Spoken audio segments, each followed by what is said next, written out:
don't like him. I don't like the triangle guy. And it is 3 in the morning, and I wanted to upload a video before I went to sleep. Will I do that? Probably not. So let's do our final survey. Let's have some thoughts. I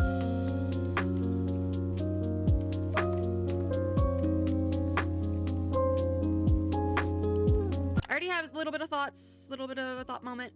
This video is gonna be quite long at this point, but let's collect ourselves. Let's collect ourselves, have a nice chat. So we have the comprehensive experience survey. This is the last survey of this test. We hope to chat with you again about the overall gaming experience. Thank you again for your outstanding contributions to Talos 2. So let's check this out. Oh, do I need to log in? Oh no, okay, log me in, cool. How far have you progressed? I haven't beaten Triagolos. So we would have been done right after beating the Triagolos boss, which I think this is probably a good place to end then, because then we can figure it out later on in official closed beta test sessions or official release, depending on what we get access to. So we did just about finish it. We only had a little bit of content left, it looks like, because there probably is a bit after beating Triagolos where we get to meet Angelina and all that. So we just didn't get that far, which is fine. I think we made pretty good progress. How would you rate your overall experience with the game so far? Now, I will be transparent here. Throughout this,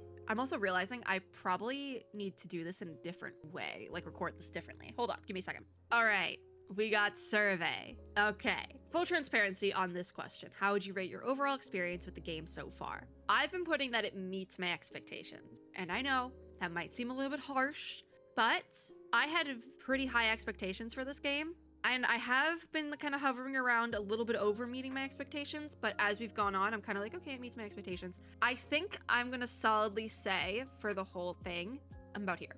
Between meets and exceeds my expectations for a tech test. If this was an official release game, it would definitely probably be below meeting my expectations, just because I'm gonna be honest, I do expect quite a bit from the Arknights franchise, because I know they can put out good games. Original Arknights is good. On the other hand, Aether Gazer, another Yoastar game, is good. I really like those games. So I know they can be really good. And I didn't entirely know what I was getting into, but I think expectation-wise, I think we're about somewhere around here. So level of immersion, I actually think that level of immersion was pretty good. I'm not even gonna lie, I think it was pretty good. I don't know if there was occasions where it felt jarring though, like this. I'm not sure.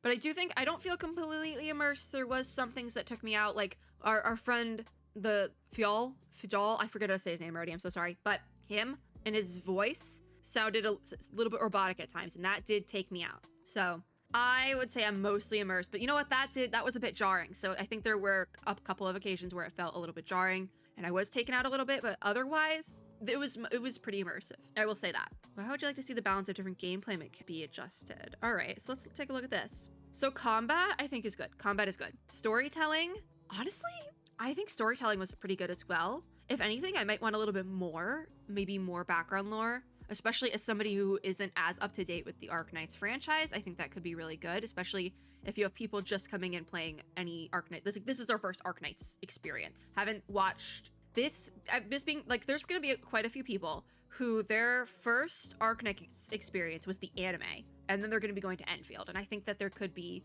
a little bit more story. And I'm a story gamer. I love JRPGs and stuff like that.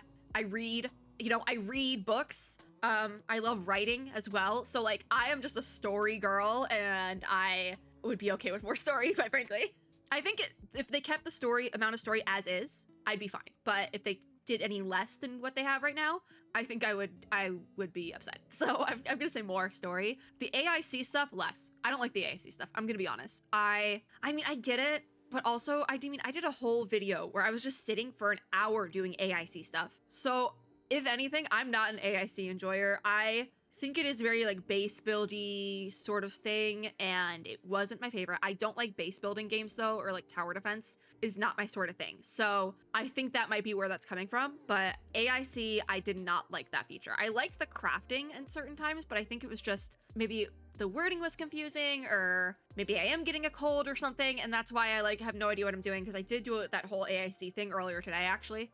So that could be it. The open world exploration, I think I personally love some good open world exploration every now and then when it's like not too headache inducing. Like that's my thing with some of the open world exploration and like collecting materials in the open world in a game like Genshin Impact. Sometimes it's just headache inducing because some of the materials are so difficult to find. I'm looking at specifically at Sumeru exploration, not there's certain characters I just haven't fully built up because I don't want to farm their mats. I'm gonna be honest. But so I think for open world exploration, I am gonna say keep as is. I personally might want a little bit more, but I think for a broader audience, I think keep it as is. I think keeping it as is probably good. Have you experienced performance issues? Oh, have I experienced performance issues?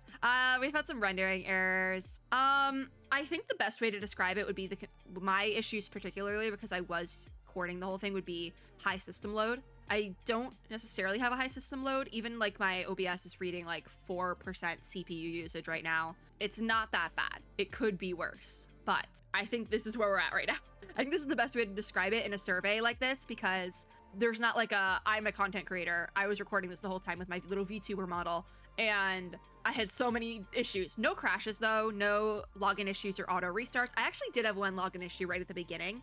This was not on camera because it was before the beta even began. Basically what happened is I logged in the day before, and I think this is why that happened, but I logged in the day before getting everything set up, like the night before or something, and when I went to log in, it said I did not have beta access on my account, and it was the account that I was signed up for the beta with. And so I didn't think anything of it. I was like, okay, it's probably because the server client has only been available to download for like an hour. It downloaded very quickly onto my PC considering its size. And I was like, it's probably just not working yet. It's been up for maybe like an hour, 2 hours. So okay, I'll just go to sleep and leave it. And then when I woke up in the morning, I was able to log in perfectly fine. And then the beta started that night. So I did have a login issue, but it did not prevent me from playing the game normally at all. There was no issue there.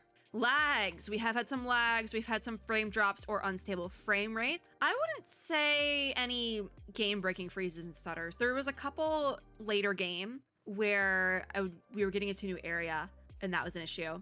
I would say some low frame rates. That was up there with lags though. I don't think we've had any other bugs. Other would definitely just be my model stuff, but I don't think that's necessary in a survey because that's more on me than anything else.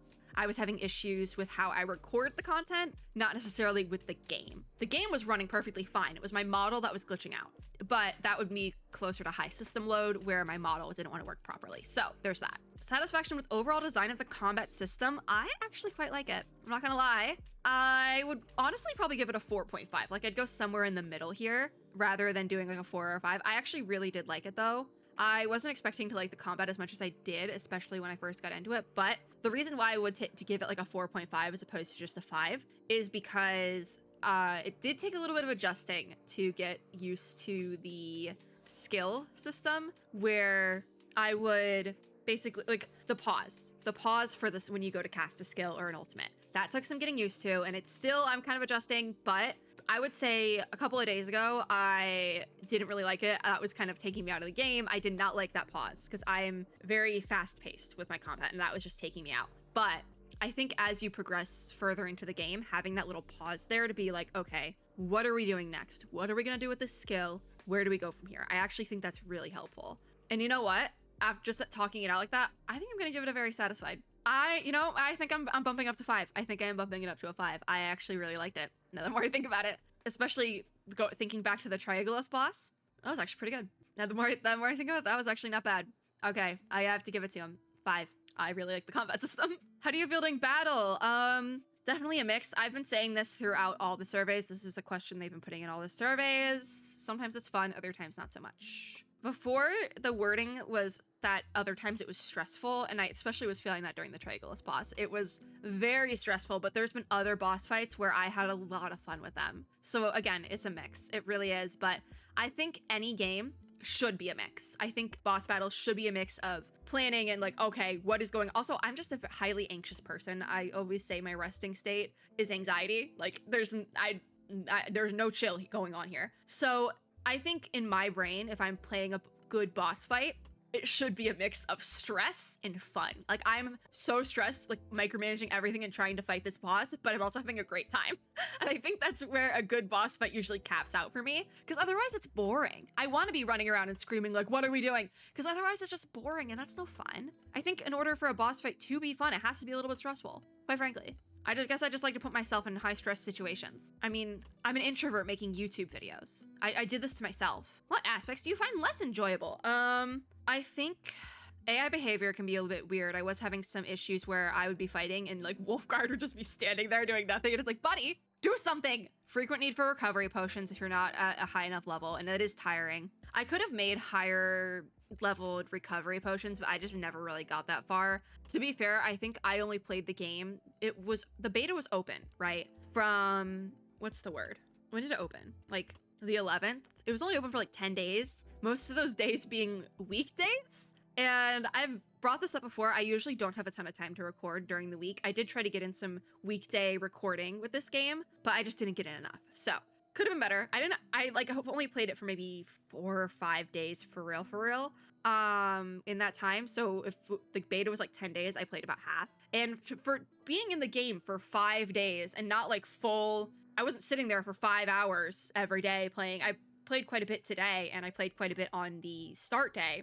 But in between, I was just logging in for like an hour here and there, you know? So I think at current, like there was times where I needed a bunch of recovery potions and there wasn't. So the boss battles for sure were, I needed a lot of recovery potions. I do think this reactive bit is also one I would like a dash. I think just having the other ones, the roll, the parry, I don't care as much, but actually dash roll is kind of the same thing, but the parry and the counterattack, I don't care as much about that. I think a dash or a roll would make the combat a lot more it would make the combat a lot smoother feeling. Especially in that Triangulos boss, there was a ton of times where I was like, I need a dodge or like something going on here. And also, inconvenient revival process. I do have to say that it was quite inconvenient. And I hadn't really felt that till the Triangulos. So I think honestly, having the issues with the Triangulos boss gave me a lot clearer viewpoint on this. But again, it's just like some tuning things. I do think the healing and revival process probably needs to be thought over a bit, but otherwise it's just like tuning things. Like, Wolfguard, don't stand in the corner. Please help us. Otherwise, then I'd like a dash, like just little things. And none of this is like deal breaking, quite frankly. I would say the Triangulos boss might be deal breaking because when you put a boss like that, as like that being like the second substantial boss in the game, because I'm not counting the Blight guys, I'm not. It was Cliff and then it was Triangulos. It almost like that could be a game breaker for a lot of people. Like they hit that boss and then decide, you know what, I've had enough of this game. That's what I did tonight. So you never know what's going to be a block for some people, and I think Triangulos could be. I think I'm going to call that there for that question. The teammate AI assist. Now, here's the thing. I am an AI hater in its current state, but AI and AI controls have been used in games for years. Before AI was even like a hot button topic, AI's been in games for quite a while.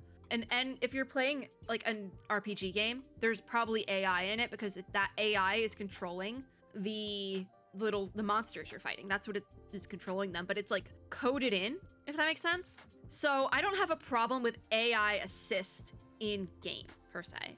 Honestly, the teammate AI assist in Arknights Endfield is similar enough in theory to how your teammates work in a game like Xenoblade 3. So I don't have a problem with that sort of AI in a game. I also don't really have a problem with there's like AI to move the lip flaps properly. I use a similar thing on my model. Like it's like, that is normal AI.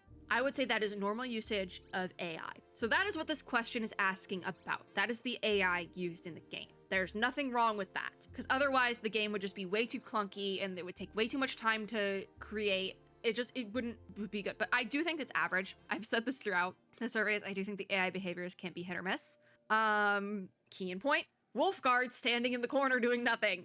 I do feel like I've kind of come to terms with the AI though, because there's been other things I've like checked on this list, like with auto draw aggro, stuff like that, like automatically use recovery items. I don't think that's necessary. I don't think they need to auto use recovery items. I can recover my opponents. I would like tactical preferences for AI, almost similar to something like Fire Emblem. Warriors particularly, I think that could be something really helpful, just because it's like, okay, Prolica, you can do range attacks, focus on that guy doing range attacks or something like that, you know?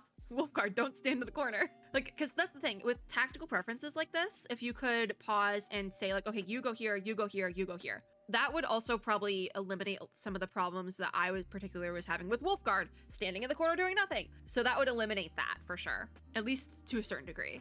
And the thing is, at least I believe Fire Emblem Warriors, if you don't set a preference for your teammate, a lot of times they'll just figure it out themselves. Like they'll go to whatever's closest to them. So this could be a nice fail-safe, especially if you're doing like a difficult boss or something like that. This could be a nice fail-safe to be like, okay, you go over there, I'm gonna stay over here, break. Like that could be a good way to do that.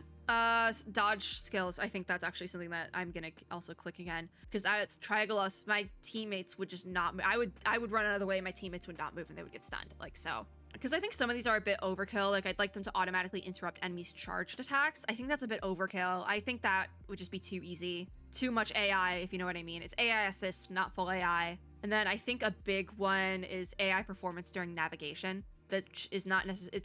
But this is besides combat, but this is one I've been checking as well, because there's been times where the AI teammates just glitch out, which is kind of funny. I honestly think it's pretty funny, but I mean, if we're getting down to the nitty-gritty of it, that's something that probably needs to be improved, because that's not like how it's supposed to work, if that makes sense.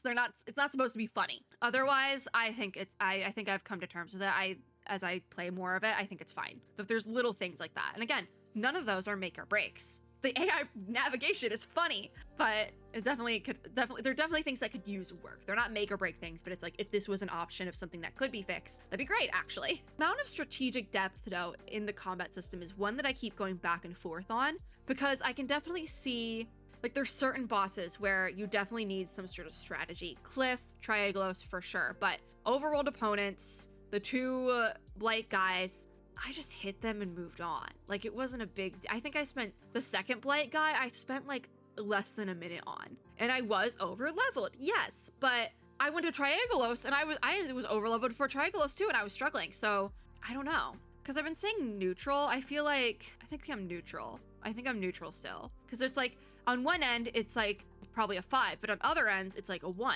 So I think I'm neutral. We have to go middle tier for that. What combat strategies do you frequently use? I don't really give it much thought, because I haven't really had to do it.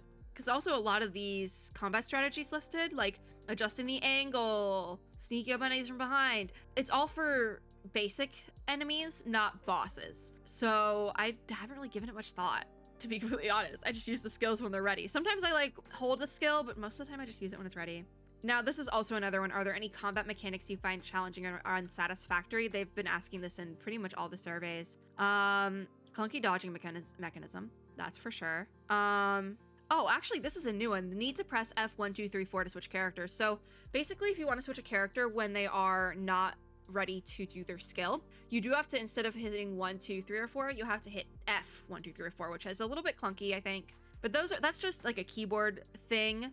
And it's also mainly because I have quite small hands.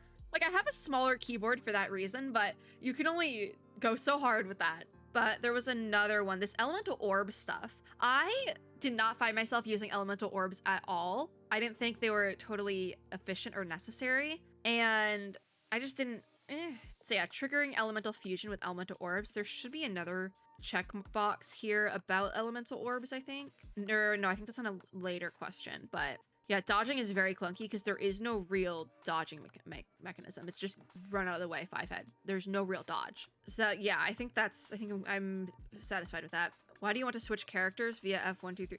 Because Wolfguard's sword was at level 20!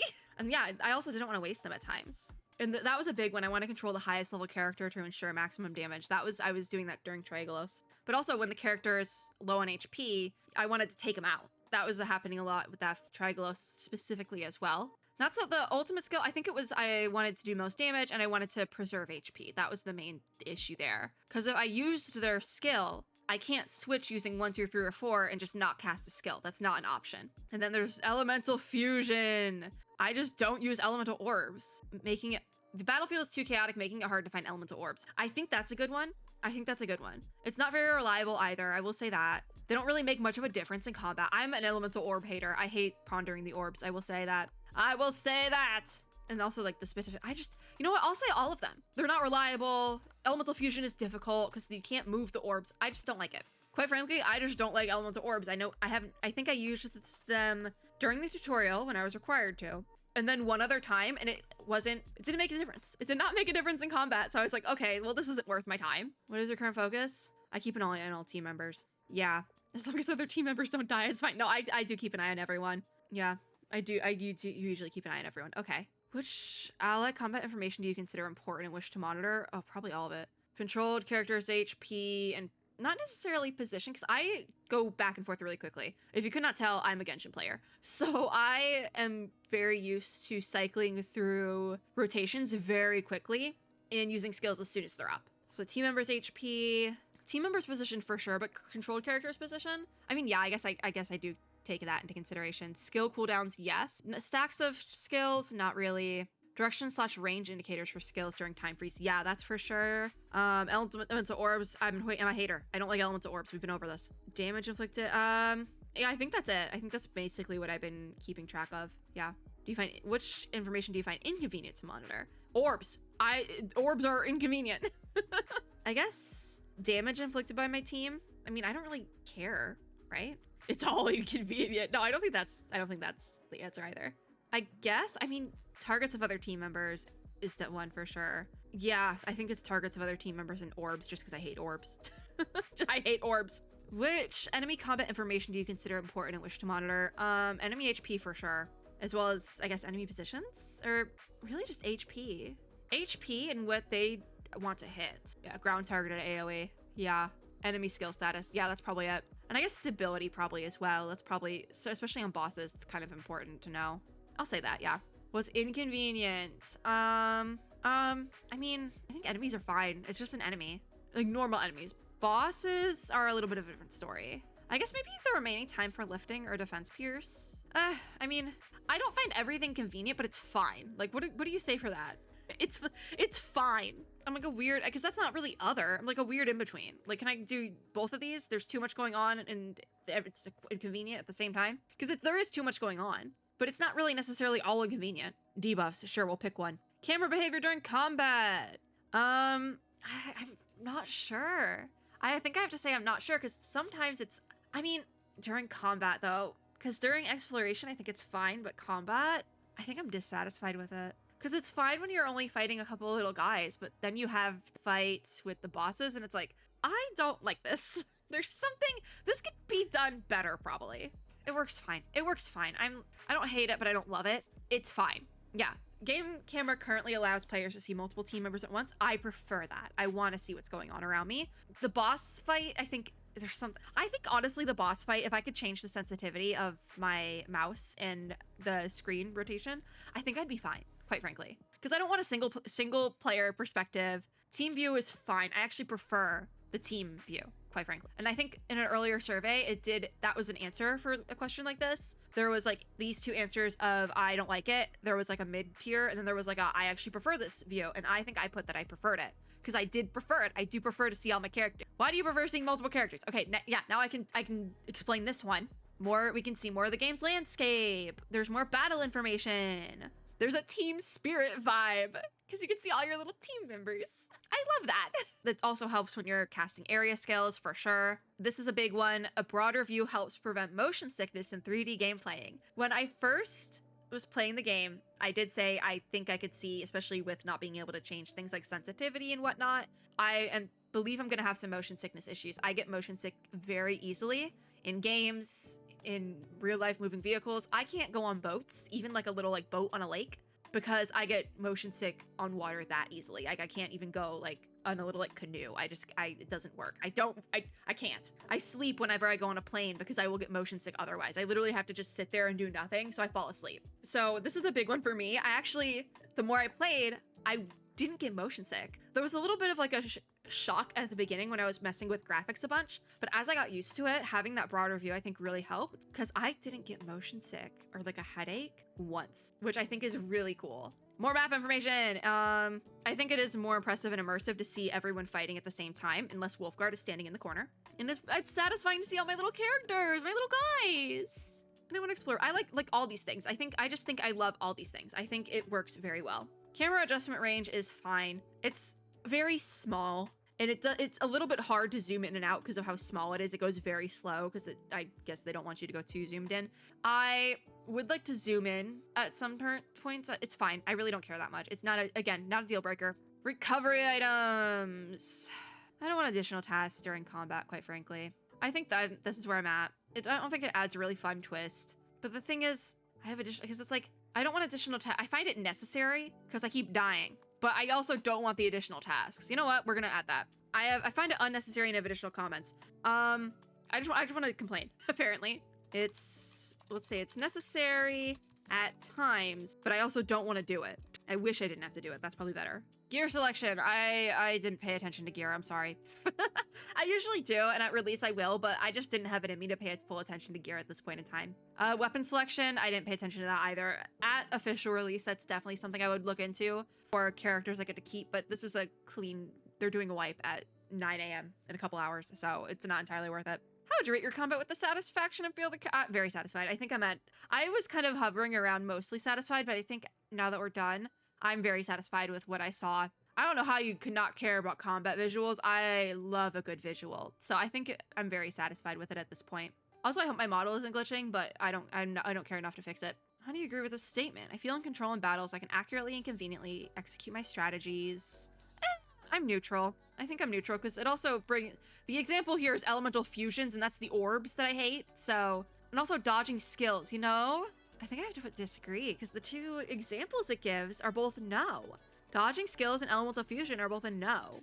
I think I actually have to disagree with that. I like the combat, but it is very, it's a little bit of a toss-up. So our next statement is, I find the combat gameplay engaging with a well-paced rhythm and stimulating moments. But on the other hand, I have to agree with that. I do think it's engaging. I don't know where that puts me. Those are like contradictory things, but I do find it engaging. I like it. I would say mostly agree for that one because the rhythm is a bit all over the place, but I do think the gameplay is very engaging. I think that's for sure. Okay, so we have more opinions on combat engagement. Lacks a phase for intense damage output, which makes the gameplay less gratifying. I guess, you know what? Yeah, I do have to say that. I felt like there was stuff with the ultimates where it wasn't really doing a ton of damage. And maybe that's just something you level up with time situation, but I don't know. I guess, yeah, tactics and lineup strategies feel one-dimensional with a similar approach applicable across various scenarios. I think I have to say it as well, because I was just doing the same rotations over and over and over again, and when they didn't work, I was like, I don't really know what to do with this. I wasn't even really trying to counter the enemy's tactics, I'm gonna be honest, because it's like, once my skills are all on cooldown, countering the enemy's tactics becomes challenging. I wasn't even really trying to counter her tactics. And maybe that was my issue, but I feel like with the current movement of the camera, it was a little bit difficult to counter and even monitor to counter those tactics. So I have to say that too. And yeah, they lack dashing. I think the combat looks cool, but it definitely still needs some work, okay? It's a tech test. That's what the tech test is for. I don't really care too much about the normal attacks because also I didn't feel like I was doing a ton of normal attacks. I think I was really focusing on skills. So I don't think that was the one. I don't think that was that. I want to dash though. I do want to be able to dash. Among the following standard enemies, which one do you think has the highest quality overall? I think they're all fine. Consider visual design, combat action design, AI behavior rationality. See, the enemies are controlled by AI algorithms. It's fine. Because someone coded that AI to work how it does, okay? The only one I remember is Needle Spawn, which was a hedgehog, not like anything else. I did say hedgehog at one point when I was guessing what it was, so consider visual design. I liked the hedgehog. Because otherwise, they all kind of look like the Angelois, the Landbreakers, they all kind of look the same, but the Needle Spawn Hedgehog, that one got me. That one got me. Among the following elite enemies, which one do you think has the highest quality overall? They were all kind of fine. The Nidworm, I entirely avoided. I remember that. That one shocked me, and I was like, I'm not dealing with this, and I left. I mean, I think they're all fine. I guess I don't remember them. They're all fine. I remember you know what? I gotta say the worm. That's the only one I specifically remember. I remember Gigaspawn, the gorilla opponent from the Bladed Zone. But it was kind of just there. I didn't even fight the worm, but I remember the worm. So yeah, the worm, the toxic worm. How would you rate the crisis raids? Crisis raids are the 3 final challenges available after defeating Traglos. So I have not participated in those. I cannot give my opinion on that because I gave up. I gave up. How would you rate the puzzle raids? Do not involve combat if you have any. I don't Pushing crates I haven't done. I have done, I guess, explosives. I'm just gonna say I haven't participated in these because don't think I have, but I do think I would like all of these, quite frankly. Because I've played other games that have these sort of mechanics in them, and I do enjoy them. I love a good overworld puzzle, but I haven't done puzzle raids. I wish we could have, but puzzle raids sound so up my alley, but I wasn't able to participate, unfortunately. What is your current strategy for assembling your team? I really didn't have a strategy because we had so little time. I just kind of was like, okay, we're gonna build up this first main team. But usually I will say, I am a mix of these two things. I select the characters I have an emotional connection to and want to protect, really enjoy their design, things like that, backstory, appearance, what have you, as well as the ones who are stronger in combat and can get me through a battle. That's usually how I decide. So I usually pick a mix, but I haven't really thought about it at this point in time just because I did not have enough time in the beta. So with combat performance, how notable do you find the difference between characters? I think I'm maybe neutral. I think each character is good at their own thing. So I think I'm like in the middle because there is noticeable differences, but not a ton to like prevent me. Because that's the other thing, I really only use the 4 starter characters. What's your current go-to lineup? That was Chinyu, that was Enderman, Wolfguard, and Perlica. Just because they were the characters I got first, and I did not have enough time or mats to deal with the other ones. If you had enough resources for character progression, what would your second lineup be? What was his name? Fjol, for sure. I think then Angelina and Zaihi for sure. And I think I would end up building Ember. Just because she's so cool. But I think it would be Ember. It would be Angelina, Fjol, Zaihi, and Ember. Which statement aligns with your approach against stronger or high-level enemies? I do have to say I like to try challenging higher-level enemies, and if I can't beat it, then I go and level up, just because I'm lazy and don't want to level up before I get there. Yeah, I think it's that one. Because some games you can go into a boss fight and be like 20 levels under the boss and be fine, but then others it's you go into a boss fight and this happens like across different bosses in the same game sometimes. And then because other ones you go in, you're 20 levels above the boss and it's a pain in the butt. So you never know. It depends really on the boss, how you play the game, stuff like that. So if I can't beat it, then I go try. How would you prefer to enhance your combat power for overcoming higher level enemies? I think I'm more of a strategy girly. Varied team lineups, triggering skill combos, and bonus effects exploiting enemy. You know what? No specific preference, because I think I do both. The other option being quicker reactions and maneuvers, like defense, parry, perfect dodge, rolls, stuff like that. So more of like timing things. I think I do a mix of both, quite frankly. Yeah, I like build a team that can do those quicker reactions, I think, yeah. What kind of combat experience in the future would you like for the team-based combat gameplay? Oh, this is a ranking one. I mean, I think comfortable, because I think it should be comfortable for a story mode boss, but then outside of it, it should be difficult. Like doing like, if you're farming a boss for materials or something like that can be difficult. But I think within the story mode, it should have a certain level of difficulty, but not be like super hard. Does that make sense? I talked about that a little bit earlier after we did not defeat Trigolos. I don't know. I don't think I have a super strong opinion. I think I have to say action related though, because this is like dodge and parry and stuff like that. And I think that's really good. I think I might just put him in this order. You know, I think I'll do comfortable at number 2 just because I like strategy at certain times. I don't think I would like this sort of like having to think about lineup strategies and character synergy. That just doesn't sound as fun to me, to be fair. So I think I would have to do it that way. I'm just going to leave it there and I can't go back. So that's it. What ways of character progression do you prefer? I think I don't really like to get stuff through the open world if I don't have to, but I'm okay with it. I'm okay with raids. I'm okay with the gear crafting. That I did like from the AIC. That was quite easy. I never got to manufacturing EXP items through AIC, but I do think that would be helpful as well.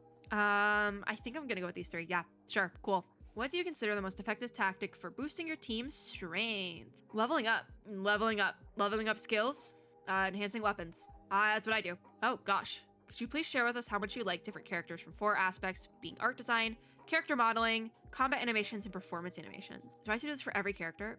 Art design, I kind of love all the characters, I'm not gonna lie. So these are all the playable characters. I kind of love all the character designs, I'm gonna be honest. I think they're all really good. I'm a sucker for pretty characters, so I think they all look really good. Character modeling, I think the modeling is also really good. I think that the design of the characters is at a really solid point. I do think there was probably some rendering discrepancies with some of the characters, as apart from their portraits. Like, I think Ember for sure had a couple of little, like, her 3D rendering, it looked better actually from the portrait photo of her. Her render looked a lot better. And that's saying a lot considering her photo itself was also so good. I was like, I saw her render and I was like, oh my God. That's why I'm like, I think I would have to put Ember on a team, quite frankly. Like, she was beautiful. But I love I think they're good. I think they're good. Combat animations. There is only a couple of characters I can say this for. So Avi, I can't. Angelina, I can't. Fial, I can't. But Chen was fine. I think that they were fine. Nothing super crazy, but I did think they were also really cool. I think there's a lot going on in battle when you do the ults to really notice entirely what the characters are doing. So there was that as an issue, I guess. Endman, same difference. Actually, you know, Endman, I think I'm neutral on, because Endman does good damage, but they're kind of boring. I'm not gonna lie. It's kind of boring. Wolfguard, I would honestly say I love Wolfguard. Perlica, 4. Zaihi did not use. Ember did not use. That's where we're at. Performance animations. Oh, ultimate animations were considered here. Okay, my bad. I'm losing my voice, so apologies if I sound kind of scuffed. You know what? I think I'm just gonna give everyone a 4. Because we did look at all the characters and I wasn't very intrigued by them. We'll just give everyone a 4. Have you explored the maps yet? Only casually during missions. This is one question they've continuously asked through the surveys, and my answer has stayed the same. I haven't really had time to go full map exploration mode. And honestly, I was doing this during the actual thing. I think all the visuals right now, especially because I was playing on low graphics, are at like a 4. I think they're all really good, especially considering I was playing on really low graphics. They're probably beautiful at the higher graphics, but I think my PC would explode. So yeah, visually, I think the map was pretty good. What elements have decreased your satisfaction? Because yeah, the environment's kind of gloomy, but that's the point. I think the thing I have to give another is just that I wish I could have seen it at a higher graphics setting, but I was having layout design. I thought it was fine, quite frankly. I feel like I didn't even use the map that much. So again, I'm gonna give it a 4. It's fine. It's satisfactory. I mean, I think I honestly, because what elements have decreased your satisfaction with the layout design? And there's required loading times and moving between maps. And yeah, it did. But honestly, I don't think that's a problem. I know some people do, because that's not full open world. They say it's open world, but if you have to have a loading screen between regions and maps, that is not technically a full open world game. It's partial open world, I believe that's the word for it. If not, it's the term I'm making up, because it works. Going back to like the Hoyoverse games as an example, because this is the best way to do it. Genshin Impact is a full open world for the most part. Whereas there are certain parts of Genshin, like going into like certain buildings that require a loading screen. But for the most part, Genshin is full open world. Honkai Star Rail is partial. You do have to have a loading screen between going to certain areas and whatnot, and that makes sense for the game. But I like partial open world better than full open world. I'm gonna speak my truth. So honestly, I don't care about the load times. They were a little bit slow. That's par for the course with the tech test. I honestly don't really think I care. I don't think I care. Everything was just fine. Like, it was fine. It wasn't super amazing, but it was fine. And I think that's like a 4.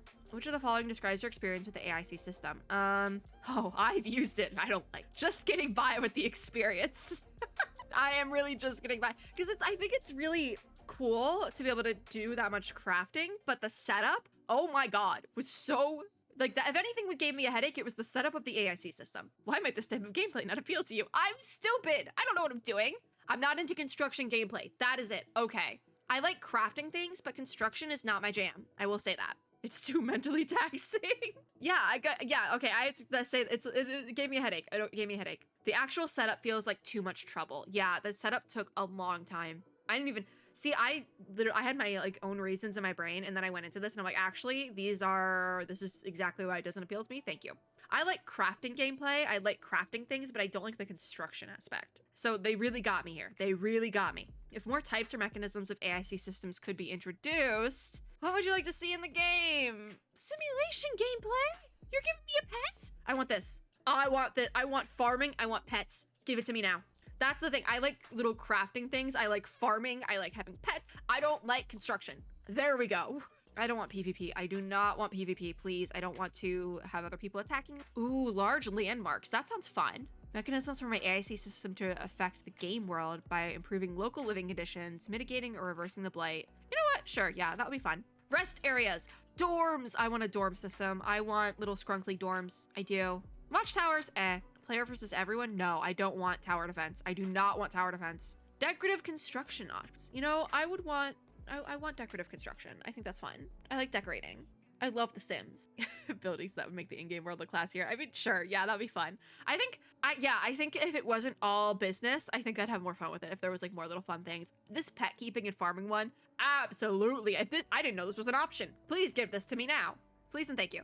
Have you had a chance to use zip lines? I haven't used any. I've unlocked a few, but I haven't gotten to use them yet. I do think it would be very fun though. How are you? I'm very satisfied with the game's overall narrative so far. I think it's very good. I like the vibe. I think I talked about this in an earlier video. And we're getting to the point where I might have to make this its own video because it's taken me that long to get through this survey. I did the same thing with Zenless Zone Zero, and I haven't edited that video yet to know how that's factor in. But this might be its own video. This might have been its own video. I might have to add an intro. Well, we'll see. Narrative, I'm very satisfied though. I think I have said that before. It's okay for a story to be dark and edgy if they make it compelling. And I think they've done a pretty good job with that. I'm very impressed with the story. So I'm satisfied. I'm a story girl. I'm very satisfied.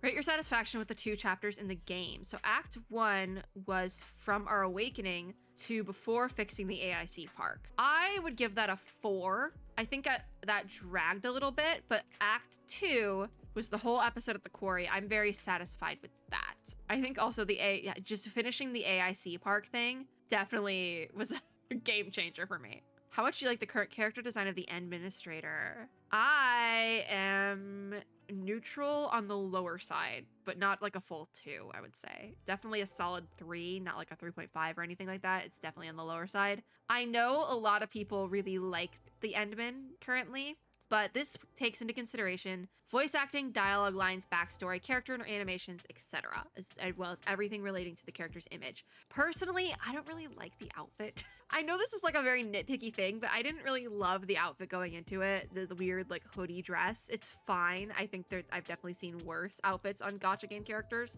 so it's fine. But solely based on the fact that voice acting, dialogue lines, we don't really have any. We speak very little. The backstory, I feel like I still don't know a ton about, and that's by design. They're not really revealing that yet, just from looking at everything we've gotten in the beta, as well as we ended after Trigolos, so they're not going to tell us that right now. But I feel like I'm neutral on the Endman.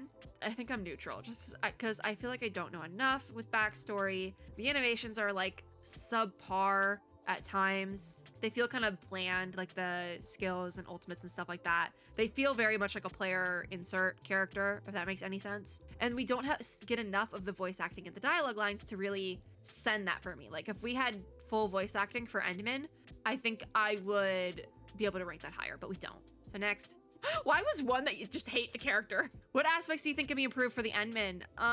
Voice acting during combat. Quality or consistency of dialogue lines, yes. Quality, I think, is great. I actually really like the VA, whoever they may be.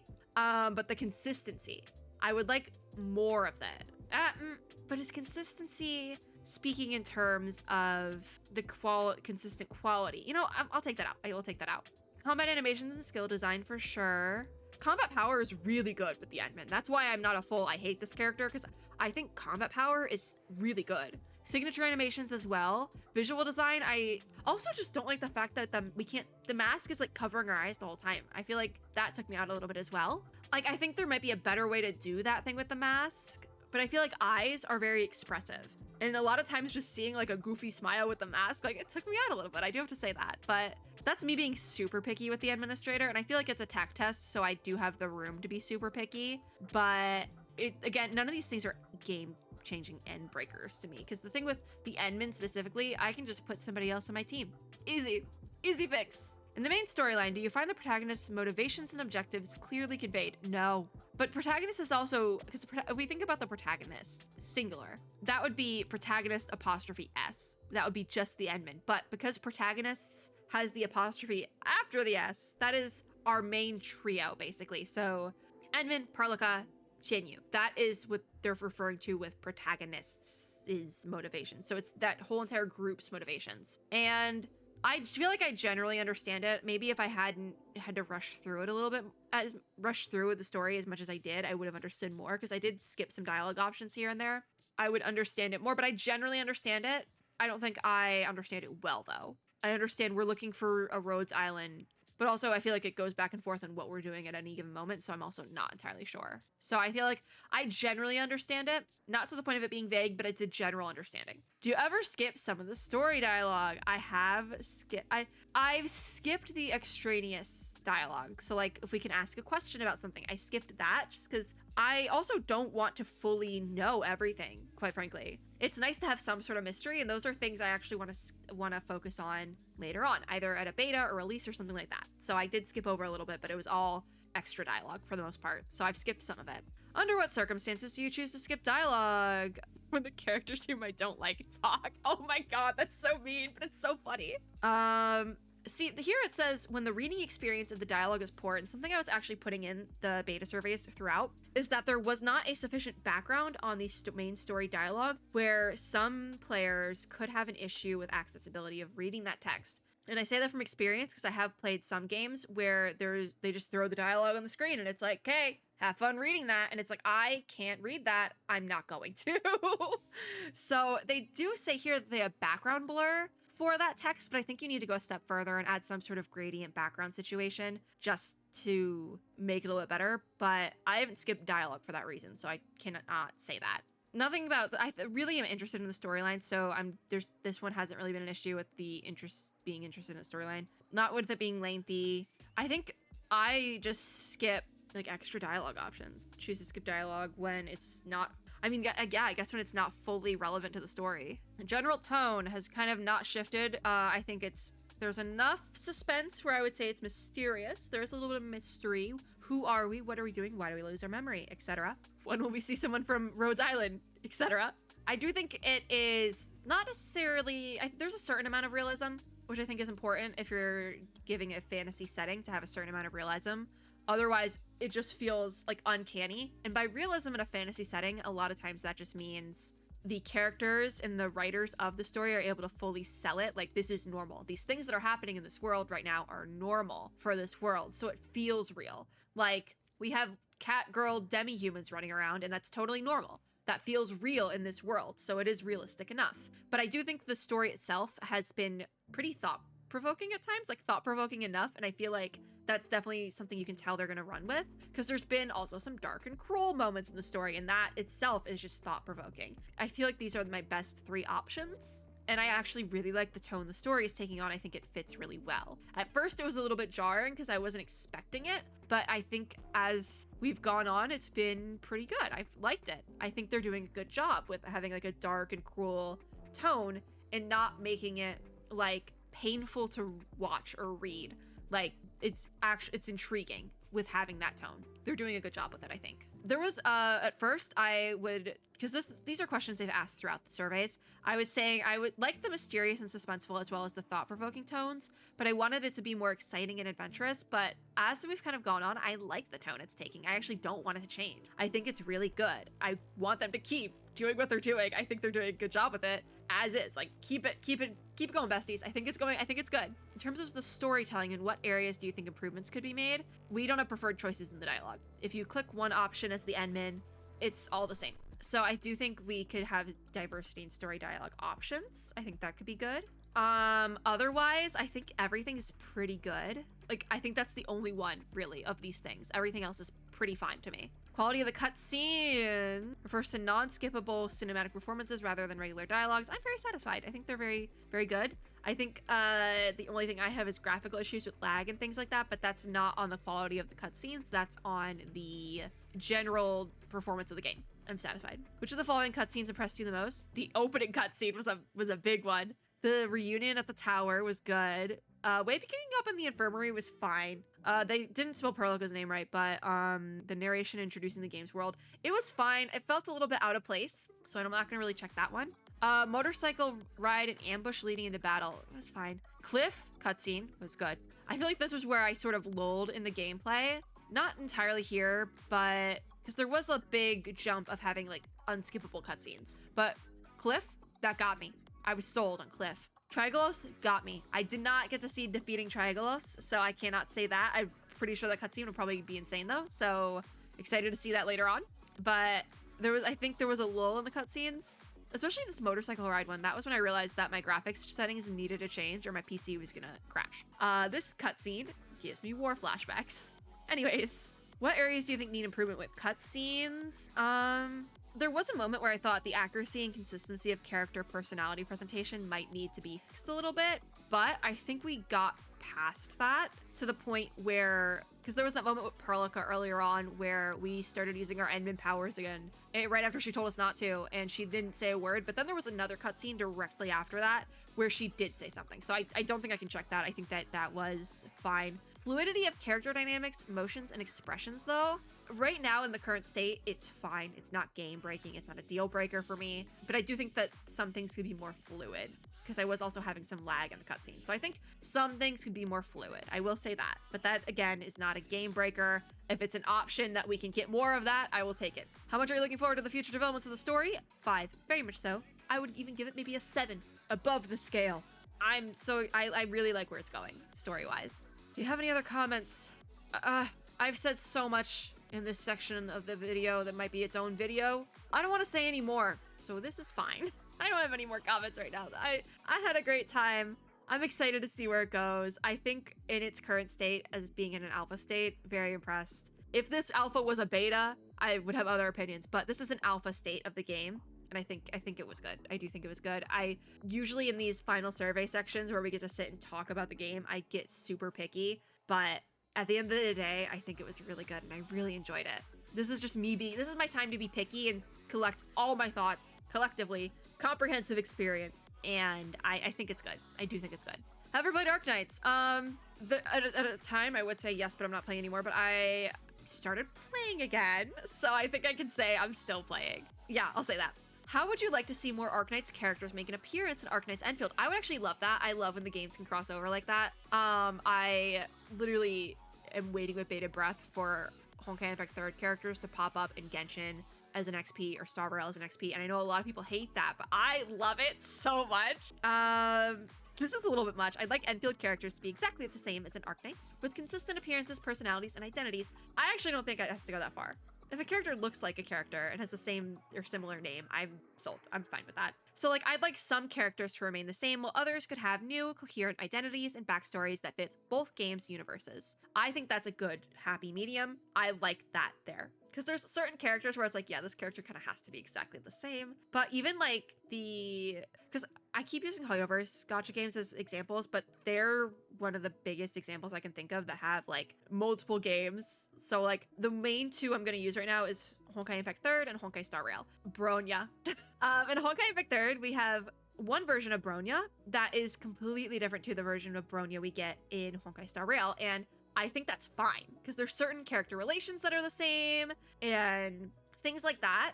Like Bronya's still really good friends with Sela in Honkai Star Rail, but some personality things are different, and I honestly think that's fine. I think that's perfectly fine. I actually love how they did the Bronya XP version in Honkai Star Rail as opposed to Honkai Impact 3rd. So I think things like that are fine. I don't think it needs to go to the point where they need to be exactly the same or I'm gonna riot. I think you could have a happy medium and it'd still be great.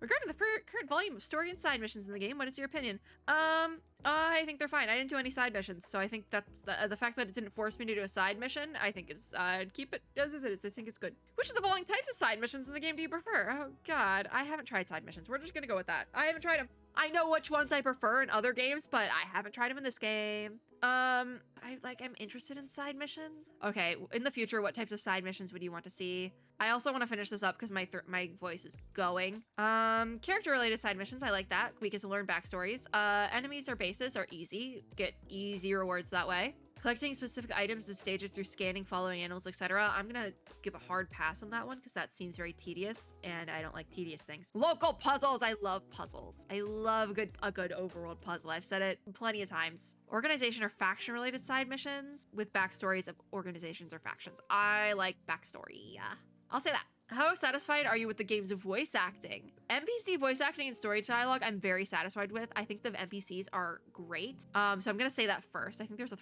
another one.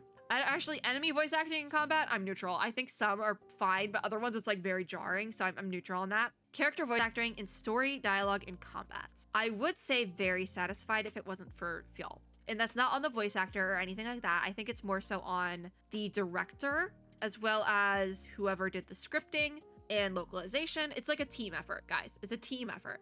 And it's only like half the time it sounds very stunted and robotic, because I think also that comes down to how the voice was mastered and edited. It might not have been edited at all. They just threw a voice in, and that's why it sounds the way it does. I'm not sure what happened, but I think I'm neutral just for that reason. I think everyone else, all the other characters that I've been able to see so far, are fine. I think the NPCs are great, but the character voice acting, especially considering those are playable main, not necessarily main characters, but they're playable characters. These are characters people will pull for and want to spend money on. And I saw Phil and I was like, I love this guy. I love his design and everything about it. And then he opened his mouth and I was like, oh my God, what's going on? So it's a little thing. He's not even like a main character. He's kind of like a side main character, if that makes sense. But that took me out. And it was in the main story. So I have to say I'm neutral. What are your main reasons for the dissatisfaction? Y'all, it was all him. Not during combat.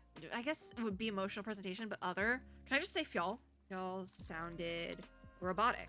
I won't go as far as to say AI, but it did kind of sound like it was voiced by AI. And I don't know if it was. I'm not saying it was in any regard, because certain parts of it sounded fine. I think it's more of like a mastering and editing thing, if nothing else. And because I think there was some issues with that as well in one of the betas, probably CBT2, that I played for Honkai Star Rail, going back to that as an example. And by release, even by CBT3, that was fixed. By release, it was superb. So I think mentioning that sort of thing now is really important, so that the game doesn't ship that way. Even though it's a free game, I'm pretty sure Arknights Endfield is free.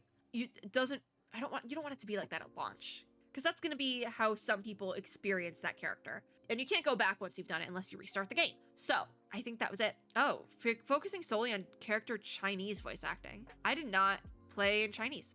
I could have, but I didn't. I didn't play with the Chinese voice acting. So I guess haven't unlocked/noticed. I didn't play in the Chinese voice acting. I did English. Is English? Okay, English is next. Okay. Character English voice acting. How would you rate your status? See, everyone, Endman, I'm neutral just because they didn't talk a ton. Or I'll give them a 4 because I don't think they were bad. I actually really like the Endman's voice, like I said, but they didn't talk enough for me to really be like super satisfied. Y'all, neutral. If any, you know what? I'm giving them a 2. Because there was something going on there that I'll say neutral. I'll say neutral because I don't want to blame the voice actor. Voice actors work so hard. Voice acting is so hard in general. But I don't know what was going on there. Everyone else is fine. I don't know what was going on there with him. I really don't. And maybe it's just me being nitpicky. Maybe it's my headphones even. I don't know. But I have to say I'm neutral. What are your main reasons for the dissatisfaction with voice acting of enemies? It just was jarring sometimes. Sound effects aren't cool enough. I mean, I guess, yeah, there was some that just sounded goofy. I would like more variety as well. I think having like the hit effects and things like that is really satisfying for me. I like the little noises, so I think I want more of that. Okay, how satisfied are you? This is gonna have to be its own video at this point. Hello, this is its own video. How satisfied are you with the aesthetic appeal of the game's UI overall? I'm mostly satisfied. Again, it's the thing where it's fine, but I don't think I would be a make or break if it was any different. Design of the interface, I think it's all... I really like the color scheme, actually. I do like the color scheme. I like the yellow and black color scheme. I think it's pretty different. I think it's different. Details are also pretty good. The design, I'm fine with. I'm not any way or the other, but it's fine. Focusing only on visual aesthetics, which interfaces do you find satisfactory? I think they're fine. I like the UI, I like the overall UI design. There we go. I am not a big UI. I'm not really super nitpicky about UI just because I feel like if it's accessible and fine, like the usability, accessibility, if it's usable, if it's accessible, I'm like, okay, this is fine. I'm okay with it. However, the overall usability and accessibility, I am very satisfied with. I think it's fine. I think the text is easy to read there. There's not, if I remember correctly, there's not too many. Oh, wait, mostly satisfied. I have to bump it down because there was the motion there.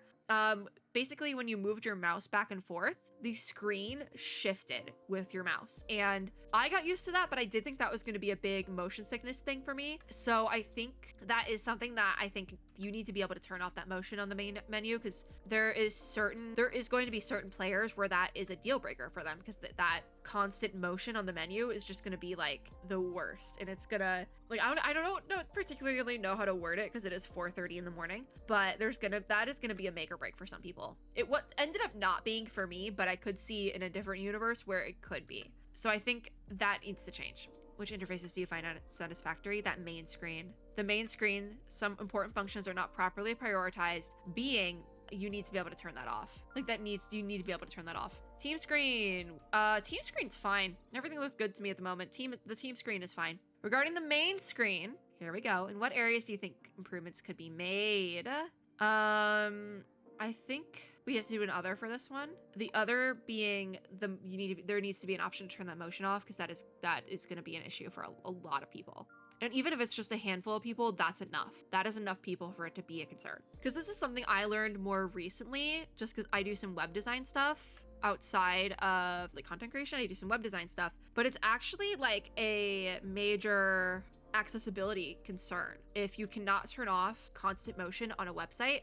And so in that same regard, I think that is an issue with the main screen, because that is constantly moving like that, and there's enough textures and various colors on that screen where it could be an issue.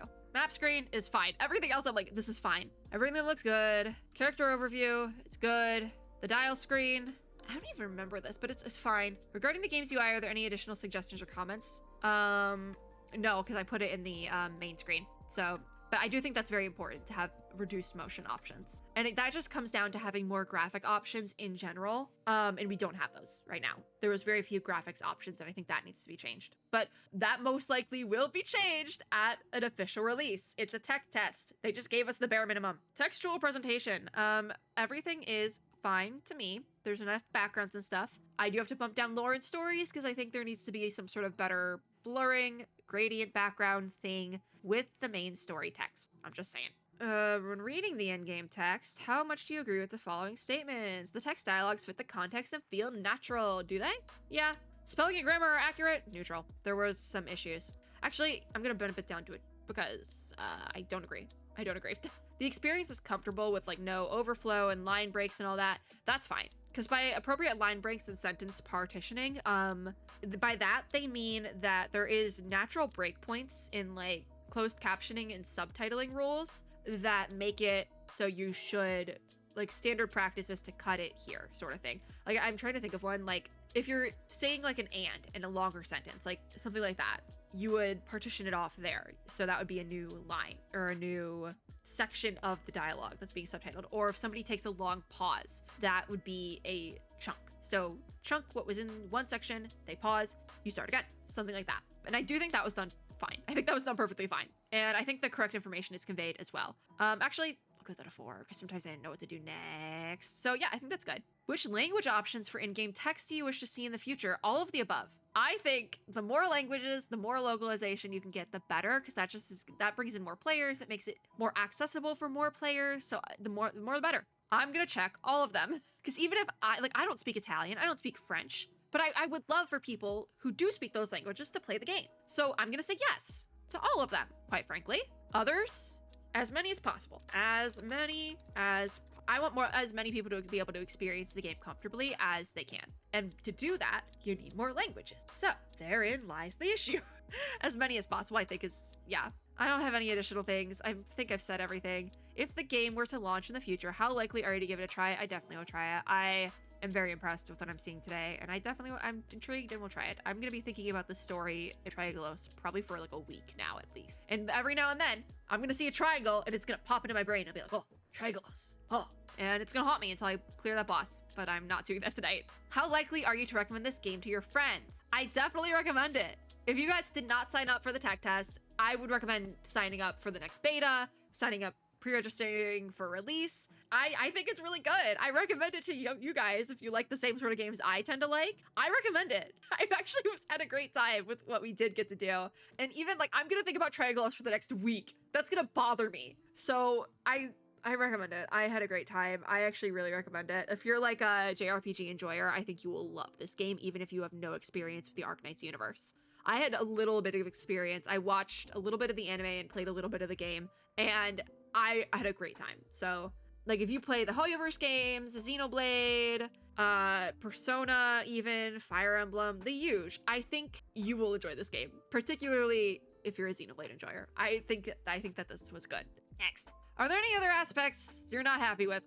Not particularly. Maintained and further refined. I think just keep keep at it. Devs, keep at it, because this was good. This was good. We would like to briefly understand your views on entertainment. I'm gonna skip through this question. Y'all know what I like and don't like at this point, but I'm gonna just I'm gonna go through this quickly because this doesn't entirely matter. This is more demographic stuff for the devs of it, not anything else. We did it! We did the experience survey. It took me like an hour.